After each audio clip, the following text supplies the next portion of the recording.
Hello students. तो जैसा कि हमारी बात हुई थी कि हम ऑर्गेनिक केमिस्ट्री के अकॉर्डिंग मैकेनिज़्म को कंटिन्यू करेंगे। तो यहाँ पर स्टूडेंट अब हम जो डिस्कस करने वाले हैं आज वो है SN2 मैकेनिज़्म। स्टूडेंट ये मैकेनिज़्म मोस्ट इम्पॉर्टेंट है बोर्ड के लिए भी, नीट के लिए भी और जेई के लिए भी। तो SN2 मैकेनिज़्म की अगर हम स्टूडेंट बात कर रहे हैं तो इसका फुल फॉर्म रहेगा substitution nucleophilic bimolecular reaction. Nucleophilic bimolecular reaction.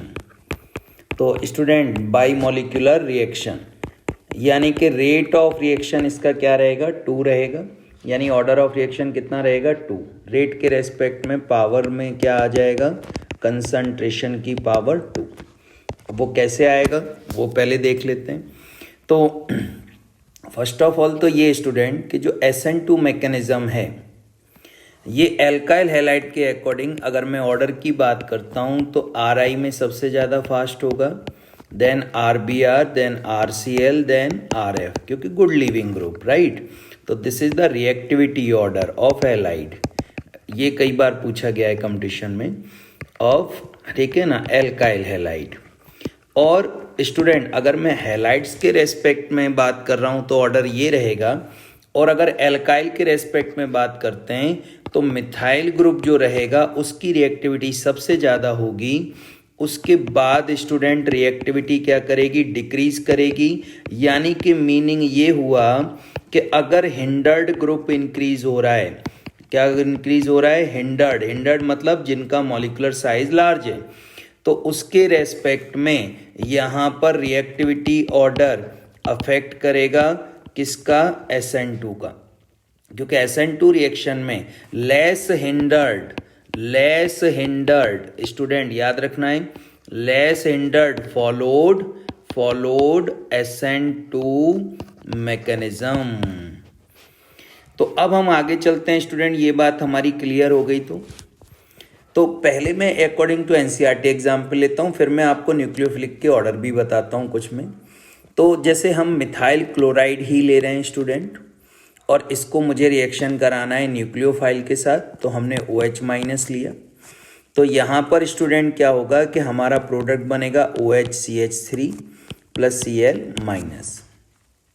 तो ये तो रिएक्शन हुई। और ख़ास बात स्टूडेंट जो एक है वो है यहाँ का कैटालिस्ट जो इसकी प्रेजेंस होगी। तो यहाँ हम यूज़ करते हैं पोलर एप्रोटिक सॉल्वेंट। यही खास बात है। तो स्टूडेंट आपने देखा यहाँ पे पोलर एप्रोटिक है, जबकि SN1 में पोलर प्रोटिक था। तो पोलर प्रोटिक के रेस्पेक्ट में अब स्टूडेंट थोड़ा सा आपको मेरे तरफ ध्यान देना है। पोलर प्रोटिक मैं यहाँ पे थोड़ा सा आपको सॉल्वेशन के रेस्पेक्ट में बता रहा हूँ। Polar protic solvent, right. तो पोलर प्रोटिक जो सॉल्वेंट है उसमें H2O है, राइट। ये ऐसा कि हमारा डिस्कशन पहली क्लास में हुआ था। अब यहाँ क्या होता है कि इन पोलर प्रोटिक के रेस्पेक्ट में F- हाइड्रोजन बॉन्ड बनाएगा, हाइड्रोजन है ना सर, तो उसकी रिएक्टिविटी कम हो जाएगी। इसीलिए हम यहाँ कहते हैं कि हैलाइड के केस में I-, Br-, Cl- और F-। यानी पोलर प्रोटिक अगर सॉल्वेंट है तो न्यूक्लियोफिलिसिटी का ऑर्डर हैलाइड का ये होगा सर। लेकिन अगर मेरे पास पोलर एप्रोटिक है, ध्यान से देखना, पोलर एप्रोटिक सॉल्वेंट है, पोलर एप्रोटिक सॉल्वेंट जैसे DMF dimethyl formamide, DMSO dimethyl sulfoxide, these are the aprotic solvent. तो स्टूडेंट जब एप्रोटिक सॉल्वेंट होगा तो वहां तो हाइड्रोजन बॉन्ड रहेगा नहीं, तो फ्रीली कौन रहेगा, F-। स्मॉल साइज है ना सर, बॉन्ड तो बना नहीं रहा है, तो ये कैसा है, फ्री आयंस है। तो फ्री आयंस होने की वजह से अब जो न्यूक्लियोफिलिसिटी ऑर्डर है वो ये आ जाएगा। तो ये आ जाएगा student nucleophilicity order in halide. तो आपको ध्यान रखना है कि न्यूक्लियोफिलिसिटी ऑर्डर अगर आपसे पूछता है पोलर एप्रोटिक में तो ये रहेगा, और पोलर प्रोटिक में ये रहेगा। क्लियर। इसमें तो कोई दिक्कत नहीं सर, क्लियर है। अब आगे हम चलते हैं। तो पहले मैं रिएक्शन की मैकेनिज्म बता देता हूँ, फिर मैं आपको एक चीज़ और बताऊंगा, बहुत ज़्यादा इंटरेस्टिंग है आपके लिए, शायद आपको सोचने पे मजबूर करेगी। तो मैकेनिज्म के अकॉर्डिंग स्टूडेंट मेरे पास क्या है, मैंने मिथाइल क्लोराइड लिया हुआ है एग्जाम्पल में, और इसको हम रिएक्शन किसके रेस्पेक्ट में करा रहे हैं, OH माइनस। तो स्टूडेंट यहाँ क्या होगा, कैटलिस्ट वही है, DMSO ले सकते हैं, di methyl sulphoxide, polar aprotic. तो यहाँ क्या होगा स्टूडेंट कि जो हाइड्रोजन है लेस हिंडर्ड है ना, लेस हिंडर्ड है, मतलब आपस में क्या नहीं करते, रिपल्शन नहीं करते। तो यहाँ OH माइनस बैक साइड से अटैक करता है, ये देखिए, और यहाँ पर ये क्या बन जाता है, इंटरमीडिएट बन गया सर, राइट। यानी कि एक तरीके से हम कहते हैं कि ये ट्रांजिशन स्टेट है, ट्रांजिशन स्टेट है सर, जो कि कैसी है, अनस्टेबल है, अनस्टेबल है। कार्बन का हाइब्रिडाइजेशन sp2 होगा सर। अब अनस्टेबल है, देन इट फर्दर क्या होगा सर, यहाँ से Cl रिमूव हो जाएगा, Cl रिमूव हो गया तो यहाँ आ गया OH, हाइड्रोजन, हाइड्रोजन और हाइड्रोजन। क्या मीनिंग हुआ स्टूडेंट, मीनिंग ये हुआ सर कि यहाँ पर जो Cl है, हाइड्रोजन, हाइड्रोजन, हाइड्रोजन, इनिशियली जब हमने देखा था तो सर Cl इधर है और हाइड्रोजन किधर हैं, लेफ्ट साइड में। लेकिन आफ्टर रिएक्शन हम देख रहे हैं कि सर OH लेफ्ट साइड में, हाइड्रोजन राइट साइड में। तो इसका मतलब ये हुआ स्टूडेंट कि जैसे ही न्यूक्लियोफाइल SN2 में अटैक करेगा तो यहाँ पर कौन सा प्रोसेस हो रहा है, इन्वर्जन। क्या हो रहा है, इन्वर्जन होता है। तो सर यहाँ इन्वर्जन प्रोसेस हो रहा है, यानी रिएक्टेंट से जब आप प्रोडक्ट में जा रहे हैं तो इन्वर्जन हो रहा है। अब स्टूडेंट यहाँ इन्वर्जन हो रहा है तो न्यूक्लियोफाइल है, न्यूक्लियोफाइल के रेस्पेक्ट में इन्वर्जन हो रहा है।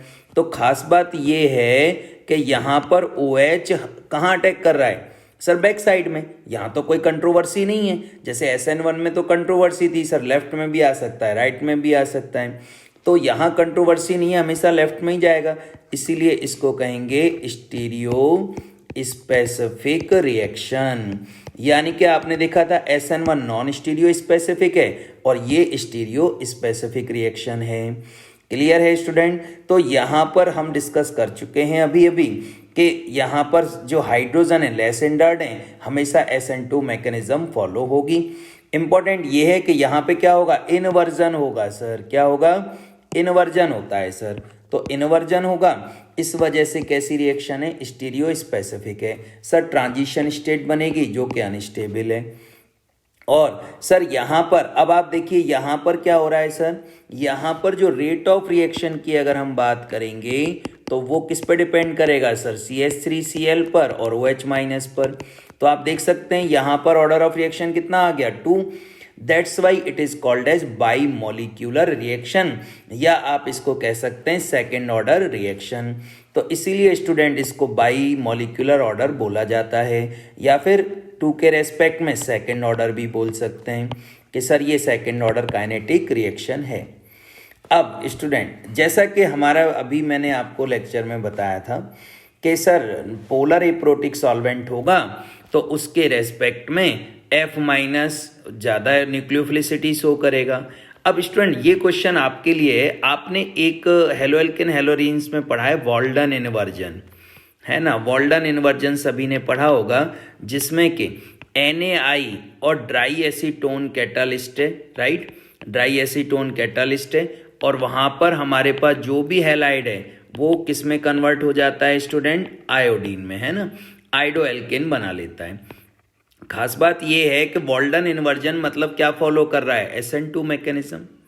तो क्वेश्चन मेरा ये है कि यहाँ पे तो I minus as a nucleophile sir more strong कर रहा है, जबकि ड्राई एसीटोन तो कैसा है, ड्राई एसीटोन स्टूडेंट कैसा है, पोलर एप्रोटिक है सर, है ना, एप्रोटिक है।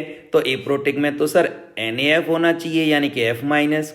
लेकिन यहाँ ऐसा क्यों हो रहा है कि I माइनस के अकॉर्डिंग रिएक्शन प्रेफरेबल है, Cl, Br और F के अकॉर्डिंग नहीं है। तो स्टूडेंट ये चीज़ को आप आइडेंटिफाई करो, कमेंट सेक्शन में मुझे आंसर दो, ठीक है ना। नेक्स्ट लेक्चर में मैं इसको एक्सप्लेन करूंगा कि यहाँ पर ऐसा क्यों हो रहा है, ठीक है। Thank you my friends, and like and subscribe करना ना भूलें स्टूडेंट। नेक्स्ट हमारी जो रिएक्शन रहेगी वो एलिमिनेशन रहेगी। Okay, thank you.